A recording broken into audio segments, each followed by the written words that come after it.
the world, but let's rebuild America first.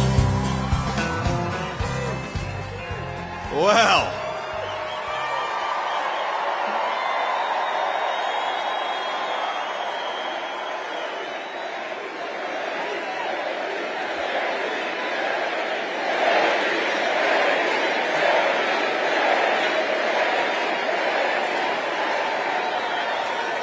it is an honor to be here with all of you at Madison Square Garden.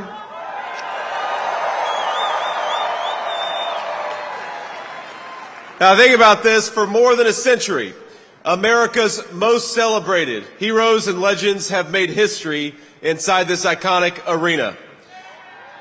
This, where we stand, is where the greatest of all time, Muhammad Ali, faced Joe Frazier in the fight of the century. It's where the King, Elvis Presley, played for 80,000 screaming fans.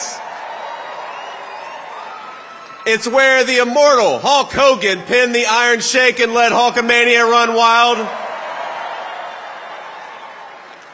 And now, on the eve of the most important election in our history, the greatest champion of them all, Donald J. Trump, has come to Madison Square Garden.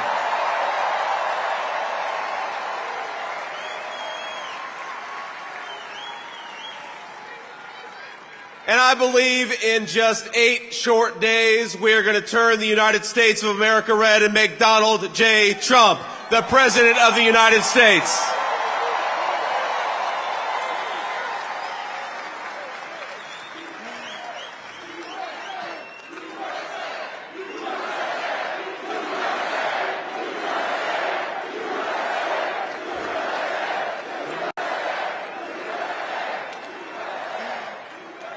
Now, my friends, I've got the easiest job in American politics. Think about this. All I've got to do is remind people what life was like when Donald J. Trump was President of the United States. We had peace. We had prosperity. Take-home pay was rising the fastest that it had in 40 years. Inflation was at 1.5%, the lowest that it had been in a generation. Gas and groceries were affordable. And when Donald Trump was president, we had the most secure border in the history of this country.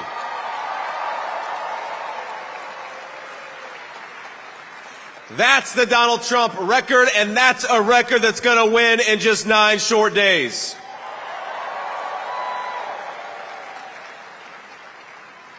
Now, I'm going to maybe surprise a little bit of the folks in this arena because I'm going to be a little bipartisan here. I'm going to talk about Governor Tim Walz, and I got to be honest with you, I feel bad for him.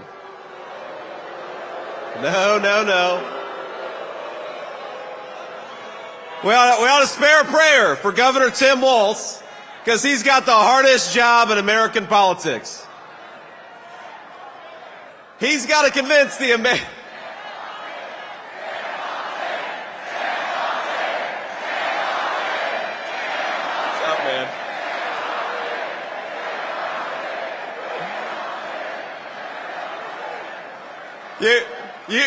You all can say that. I probably shouldn't say that.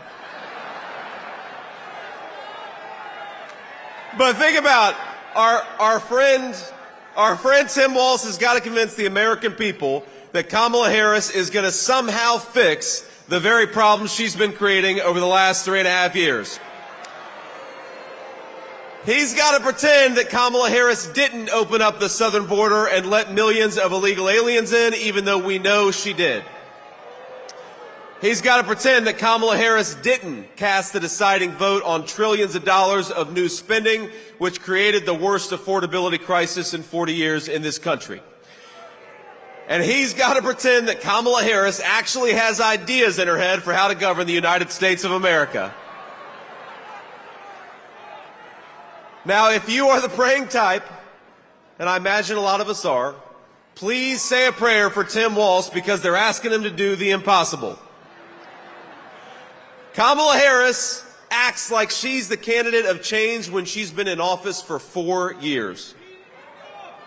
She says she can fix everything, but Kamala day one was 1,400 days ago. What the hell have you been doing that whole time?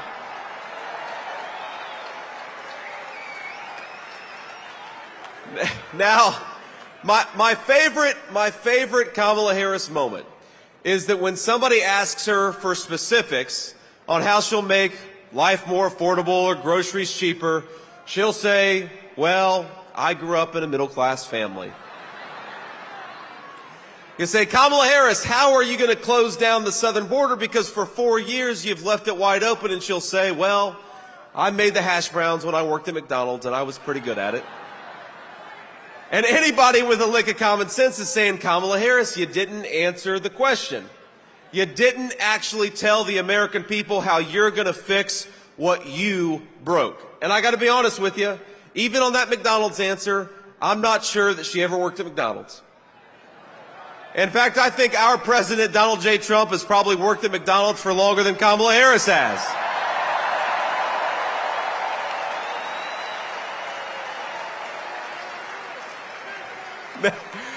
Now, I will say, I'm going to say one thing in Kamala Harris's defense. She does one thing very well.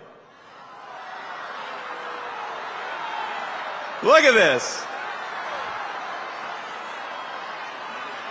You guys, you weren't expecting me to be so bipartisan, but I will say this for Kamala, that every time she does an interview, I think Donald Trump picks up about 100,000 votes.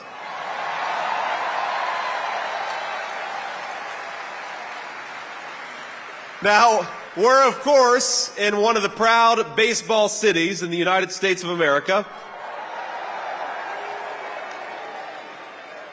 So you know the problem with a softball interview is that you've got to be able to hit a softball still. And that's the problem with Kamala Harris, is I don't think that she could hit a T-ball based on what we've seen over the last couple of weeks.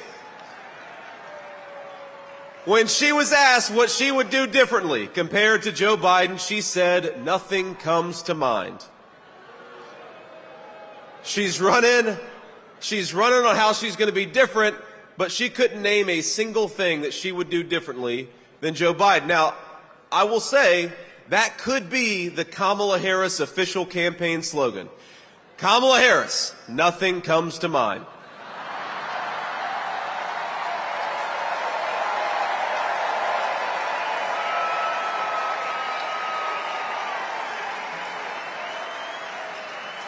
Now, the other day, CNN asked if she had made any mistakes as vice president. Now, here's what she actually said, and I am quoting word for word. She said, in my role as vice president, I've probably worked very hard at making sure that I am well versed on issues, and I think that is very important. It's a mistake not to be well-versed on an issue and feel compelled to answer a question. Now, I have no idea what any of that means, and frankly, neither do any of you. None of us know what the hell she says. Now, she may not be able to name any of her mistakes, but the American people sure can. And 9 days from now, we're going to tell Kamala Harris, you're fired. Go back to San Francisco where you belong. Get the hell out of the White House.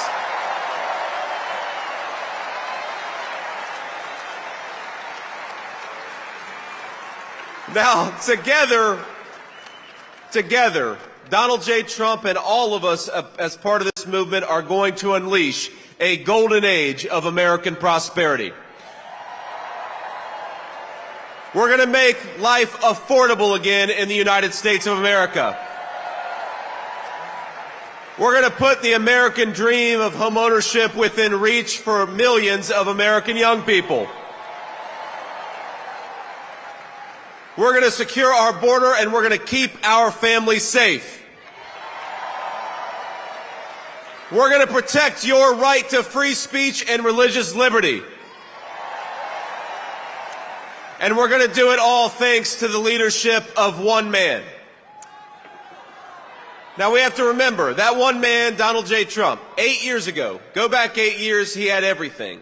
He had fame, he had fortune, he had family, he had friends.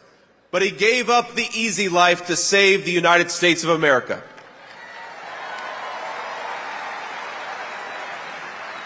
When they couldn't beat him, they tried to bankrupt him. When that didn't work, they tried to impeach him. When that didn't work, they tried to put him in federal prison, and when that didn't work, they even tried to kill him. But as sure as the American flag still waves, Donald Trump still stands, ready to fight, ready to win, and ready to make America great again. God bless you all. Thank you so much. Let's do it.